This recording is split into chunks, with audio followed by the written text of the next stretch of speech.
এভাবেই গত ৭ অক্টোবর চট্টগ্রামের হাটহাজারীর মধুনাঘাট এলাকায় হেলমেট ও মাস্ক পরা দুর্বৃত্তরা প্রাইভেট কার লক্ষ্য করে এলোপাতাড়ি গুলি চালায়। গুলিতে চালকের পাশের আসনে লুটিয়ে পড়েন ব্যবসায়ী মোহাম্মদ আব্দুল হাকিম।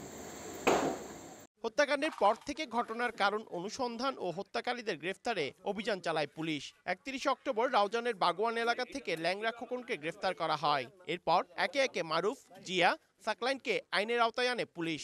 তাদের দেয়া তথ্য মতে রোববার রাত থেকে রাউজান থানাধীন চৌধুরীহাটের আইয়ুব আলী সওদাগরের বাড়িতে জেলা পুলিশের অভিযান চলে।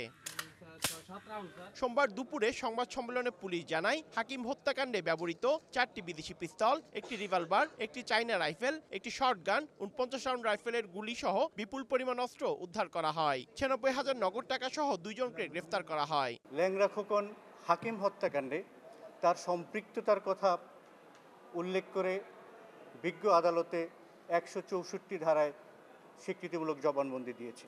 তার দেয়া তথ্য মতে মারুফকে আমরা গ্রেপ্তার করতে সক্ষম।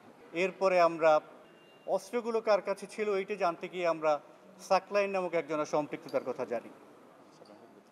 সাকলাইনকে গ্রেপ্তার করা হয় এবং তার এক সহযোগী জিয়াকেও গ্রেপ্তার করা হয়। তাদের মাধ্যমে আমরা জানতে পারি কোথায় অস্ত্রগুলো লুকিয়ে রাখা হয়েছিল।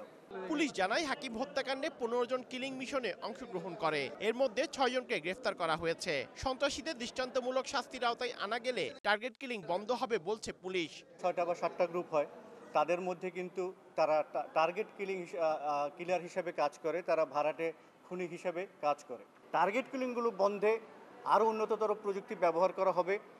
আমরা আশা করি এদেরকে দৃষ্টান্তমূলক শাস্তির আওতায় যদি আনতে পারি, সেক্ষেত্রে এই কিলিংটা আস্তে আস্তে বন্ধ হয়ে যাবে। চট্টগ্রামের রাউজানে 6টি গ্রুপ অপরাধ কর্মকাণ্ডের সঙ্গে জড়িত বলে জানিয়েছে পুলিশ। পার্থপ্রতিম বিশ্বাস, সময় সংবাদ, চট্টগ্রাম।